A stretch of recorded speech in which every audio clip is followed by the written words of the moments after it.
Nzaratelo mazava kosa ny diplômazon'ireo mpianatra izay nivoaka tao amin'ny SM Advancia tao ny nahazo ny DTS ny licence ary nisy ihany koa nahazo ny masters nahatratra 10 moa ireo ankizy ireo.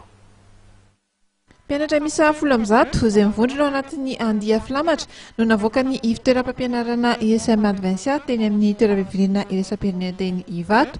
Ny 7 tamin'izy dia nahazo ny DST, ny 12 nahazo licence ary ny iray nahazo ny masters. Andian'ny 12 moa ity navoaka ity. Ny faran-drano ny kopa, ny faran'aitra vilona, fa ny faran'lezaka kosa fahombiazana. Koa miarabanareo andian'ny filamatra ny tenako, ary engane anareo mba ho mandina ririnina, ho soa fahavaratra, tomaratra fararano, ary koa ho tsara lohataona. Raha misokatra tokoa ny vilany hitany ao anatiny, raha miteny ny olona dia fantatra ny ao ambony.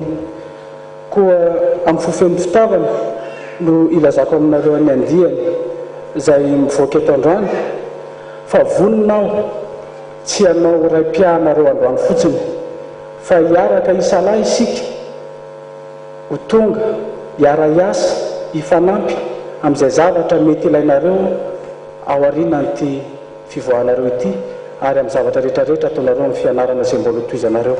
Izany hoe efa 12 taona izay no namolavolana ankizy ny ISM Advancia. Mpianatra eo amin'ny 7 eo no efa nandalo tao aminy. Nalana ny fizahantany, ny fitantanana ny afoamanatika sy ny asa vaventy ireo avy no sampana misy ao aminy. Niara-niasa tamin'ny famoahana ity andia ity kosa ny orinasa maromaro toy ny RTL Madagascar sy ny Elite GSM.